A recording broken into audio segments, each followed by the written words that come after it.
بسم اللہ الرحمن الرحیم نحمدہ و نصلی علی رسولہ الکریم اما بعد۔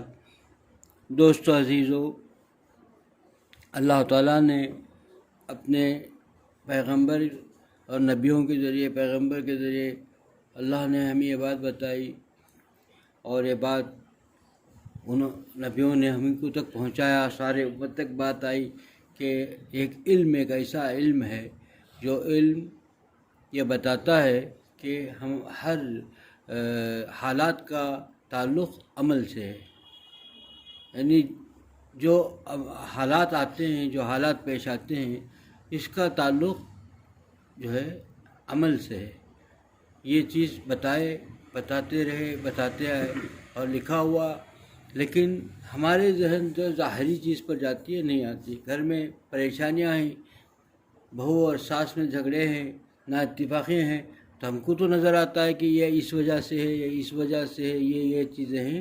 یہ نہیں سمجھ میں آتا کہ کون کیا کہاں فجر نماز ترک ہو رہی ہے، اس گھر کے اندر کیوں حالات آ گئے، کیا حرام کمائی کی کمال آ رہا ہے، کیا حرام کی چیزیں آ رہی ہیں، کیا چیزوں کی وجہ سے اس حال میں پریشانی آ گئی ہے۔ اس طرف نگاہ نہیں جا رہی، جبکہ یہی علم دیا گیا تھا، یہی علم اسلام نے بتایا تھا، یہی اللہ نے بتایا، اللہ کے نبیوں نے بتایا، قرآن نے بتا رہے ہیں، لیکن ہمارا ذہن ادھر جاتا ہی نہیں۔ ہمارا ذہن ظاہری چیزوں پر، جو دنیا کی چیزیں ہیں، مادی چیزیں، اسی پر چل جاتا ہے کہ اس وجہ سے یہ ہوگا، اس وجہ سے یہ ہو رہا ہے۔ لیکن اصل جو چیز ہے، دولت ہے، جو اسلام نے بتایا تھا کہ یہ چیز اصل جو کچھ بھی ہوگی، حالات آ رہے ہیں، یہ ہمارے اعمال کی وجہ سے ہے، ادھر جاتا ہی نہیں۔ ہم لوگ کتنے لوگ ایسے سوچ کے دیکھیے کہ ہمارے گھر کے اندر کچھ حالات آتے ہیں، پریشانیاں آتے ہیں، اور مالی پریشانی میں مبتلا ہیں، تو ہمارا ذہن کدھر جا رہا ہے؟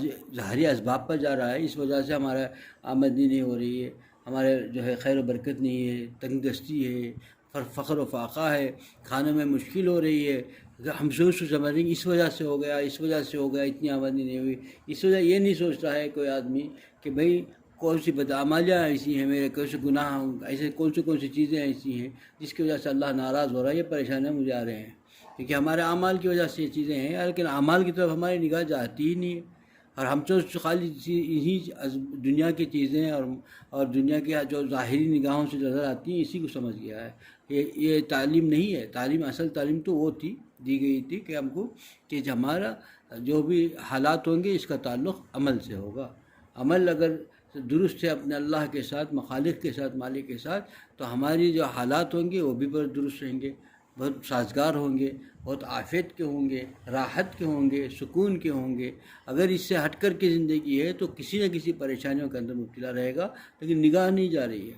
وہ کون سی چیز تھی؟ دیکھیے، آج سب سے بڑھ کر آج ہم لوگ اسلام آئے، اللہ نے یہ ایسی دولت نصیب کی ہم لوگوں کو اسلام کی، لیکن آج سب سے زیادہ جو شکایت ہو رہے ہیں، اسی کے پر ہو رہے ہیں کہ اسلام کے اندر یہ چیز نہیں ہے صاحب، نہیں صاحب، یہ ایسا ہے صاحب، ویسا ہے صاحب۔ اب جو کوئی بھی حالات آ جاتے ہیں، اب دیکھیے کچھ ہو گیا، پریشانیاں آ جاتی ہیں، تو کسی کی ہمت نہیں ہوتی کہ عوام میں سبھی کو تذکرہ کریں، بولیں، بیان کریں کہ بھئی ہمارے گناہوں کی وجہ سے ہے، گناہ چھوڑیں۔ یہ کوئی نہیں کہتا۔ اب وہ کسی اور پر مورد الزام لگاتا ہے، یہ کہتا ہے کہ اس وجہ سے ہو رہے ہیں، اس وجہ سے ہو رہے ہیں، اس کی یہ وجہ سے پریشانی آ رہے ہیں، بستی میں یہ پریشانی آ رہے ہیں۔ کسی کی ہمت ہی نہیں ہے۔ کیوں ہمت نہیں ہے؟ کہ اس کو سمجھتا نہیں کہ اسلام پر چلو گے تو خیر حافظ سے رہیں گے، یہ کہنے کی بھی ہمت نہیں ہے۔ یعنی اس کے ذہنوں سے بھی نکل گیا ہے کہ اسلام اتنا اہم چیز ہے، اتنا اہم مذہب، ایسا پیارا مذہب ہے کہ اسی سے سکون ملے گا، اسی سے عافیت ملے گی، اسی سے صحت ملے گی، اس پر چل کر ہی تم صحت پا سکتے ہیں، اس میں چل کر ہی راحت پا سکتے ہیں، اس میں چل کر ہی تم عافیت کے ساتھ زندگی گزار سکتے ہیں۔ خوب مال و دولت چاہیے تو بھی اس میں چل کر کر کے ہی ملے گا، ورنہ نہیں ملے گا۔ جو بظاہر نظر آتا ہے وہ مال و دولت نہیں ہے، یہ جتنے ہی وہ وبال ہے۔ کسی کے پاس خوب اللہ کے باغی ہے، اور باغی کے پاس اللہ نے خوب مال ہے، تو یہ مال اس کے لیے وبال ہے۔ مال وہ پریشانیاں لے کے آ رہا ہے۔ ہم کو کیا معلوم؟ ہم کو تو ظاہر چیز نظر آ گئی، مال نظر آ گیا۔ ایک اللہ کے باغی کے پاس تو مال ہے، گھر ہے، بنگلے ہیں، لیکن یہ بنگلے اس کے لیے کیا ہیں؟ اس کے راحت کا سامان ہے کہ پریشانیوں کا باعث ہے؟ اس کا مال اس کو چین دے رہا ہے، سکون دے رہا ہے کہ پریشانی دے رہا ہے؟ بیماریوں میں مبتلا ہو رہا ہے، چاہے ذہنی سکون بھی ختم ہو گیا ہے، کتنا پریشان ہے۔ جتنا پریشان مالدار ہے اتنا پریشان تو غریب بیچارہ جو جھوپڑ پٹی میں مزدور کام کرنے والا بغیر سہارے کے گلی میں سونے والا نہیں ہے. تو اب اس سے تو آفت سے انہیں ہے جو سکون کے ساتھ سو رہا ہے، سکون کے ساتھ زندگی گزار رہا ہے. لیکن ہمارے نظر سے وہی سمجھ رہے ہیں کہ بھئی یہی اسباب ہے، لیکن اصل چیز تو ملے گی اسی میں. اب صحت کے لین سے پریشان ہے تو صحت کے لین سے کیوں پریشان ہے؟ اس لیے سوچتا کیوں نہیں ہے کہ بھئی میں کہاں غلطی میری ہو گئی، کیوں اللہ کہاں سے کون سے غلط راستے پہ چل پڑ رہا ہوں کہ مجھے صحت کی دولت سے محروم ہوں. تو شریعت سے کہاں میں بغاوت کر رہا ہوں، کیا وجہ سے مجھے ہے، وہ اس پر نہیں جاتا. سمجھتا ہے کہ بھئی فلانی چیز کھانے سے فلانی چیز ہو گئی، فلانی چیز ہو گئی. کوئی چیز ہے ہی نہیں، کسی چیز میں نقصان ہے ہی نہیں. یہ سب جو چھپا ہوا شرک ہے اس پر ذہن جاتا ہی نہیں کہ یہ بھی تو شرک ہے کہ فلانی کون سی چیز ایسی ہے جس سے نقصان اور نفع تو اللہ کے ہاتھ میں ہے. کسی چیز میں نفع نقصان ہے ہی نہیں. کہ یہ چیز انسان غور کرے کہ اللہ تعالیٰ ہر چیز کا مالک و قادر ہے. وہ جب صحت دینے پائے تو کون اس کو بگاڑ سکتا ہے؟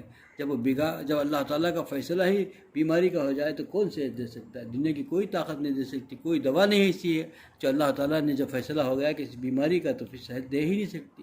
تو پھر ایسی حالت میں بھی اللہ کو کیوں بھول بیٹھا ہے؟ اب کون سی چیز تھی؟ اب دیکھیے کہ مدینے کی زندگی کو اگر دیکھیں گے تو کوئی فارس سے آیا ہے، کوئی حبشہ سے آیا ہے، کوئی کہاں سے آیا ہے، کسی کونے سے آیا ہے، لیکن اس گلی کے اندر کتنے پیار سے چل رہے ہیں، کتنی محبت سے ہیں. کون سی چیز تھی وہ؟ اسلامی کی ایک دولت تھی، اسلامی کی محبت تھی. ورنہ تو وہ کہاں کے تھے.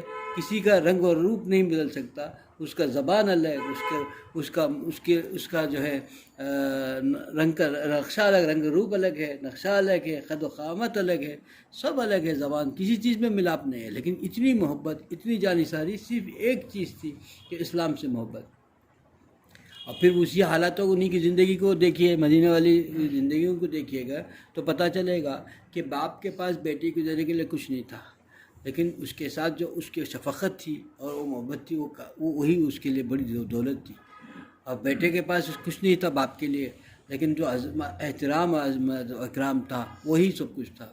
شوہر کے پاس بیوی کی دینے کے لیے کچھ نہیں تھا، لیکن اس کی قدر و قیمت اور اس کے طرف جو محبت تھی وہ اس سے بڑھ کے کوئی دولت نہیں تھی. اب بیوی کے پاس ایسی پاک دامنی تھی، بیوی کو شوہر کے پاس دینے کے لیے کچھ نہیں تھا، لیکن اس کی ایسی پاک دامنی تھی کہ شوہر ایسے نچھاور تھی شوہر پر، تو اس سے بڑی کوئی دولت نہیں تھی. سب کچھ تو اسلام پر، اسلام ہی کے روز پہ چلے تو اتنے کامیاب ہو گئے کہ بڑے بڑے شہنشاہ اور بڑے بڑے جو ہے سلاطین جن کے پاس جو ہے دولت کے انبار تھے اور ان کے پاس جو ہے فوجی ساز و سامان تھے، لرز جاتے تھے. ایک آدمی ایسا تھا کہ جس کے سے لرز جاتے تھے، وہ ایمانی قوت تھی.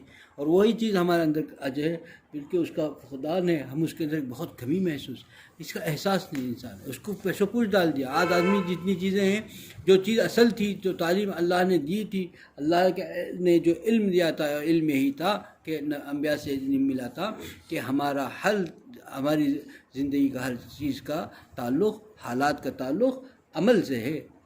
اور عمل کیسے ہوگا؟ جب شریعت پر چلے گا، اللہ کے حکم پر چلے گا، شریعت کا پابند ہوگا تو اس کی زندگی چین و سکون کی ہوگی، عافیت کی ہوگی، راحت کی ہوگی. اس سے ہٹ کر کے زندگی گزارے گا، چین و سکون تو درکنار دور کی بات ہے. اس کی تو ہر وقت جو ہے مصیبتیں ایسی گھیری ہوئی ہوں گی کہ اس کا ایک ازالہ ہی نہیں ہو. ایک ختم ہوا دوسرا آ گیا، ایک سے بڑھ کر دوسرا تیسرا آ گیا. اس سے پہلے سے زیادہ پریشانی دوسری پر آتی ہے، دوسرے سے نکلتا بھی نہیں، تیسری لپکتی ہے اور پکڑ لیتی ہے. کیوں آ رہی ہے؟ کہ اللہ دونوں جہاں کا بادشاہ اور دونوں جہاں خالق و مالک جو ہے اس سے ناراض کر بیٹھا ہے انسان. ناراض اس کی طرف ذہن نہیں جا رہا ہے، اپنے اعمال کو نہیں دیکھ رہا ہے. پھر یہ سب چیزیں جو پریشانیاں ہیں کیسے دور ہوں گی؟ جب تک ہم لوٹ کر کے اس چیز پر نہیں آئیں گے، ہمارے اعمال کے اوپر نگاہ نہیں رہی ہے. اسی کے لیے ہے کہ اللہ سے ڈرو، اللہ سے ڈرے کہ اللہ سے حضرت والا بھی بار بار کہتے اتقوا اللہ، اللہ سے ڈرو. اللہ سے ڈرنے کی کیوں بار بار تاکید ہے؟ اس لیے ہے کہ اللہ تعالیٰ سے ڈرے گا تو پھر شریعت کی پابندی آئے گی. شریعت کی پابندی آئے گی تو ہر دن گھڑی کا ہر لمحہ اس زندگی اسلام کے مطابق گزارنے کی فکر پیدا ہوگی.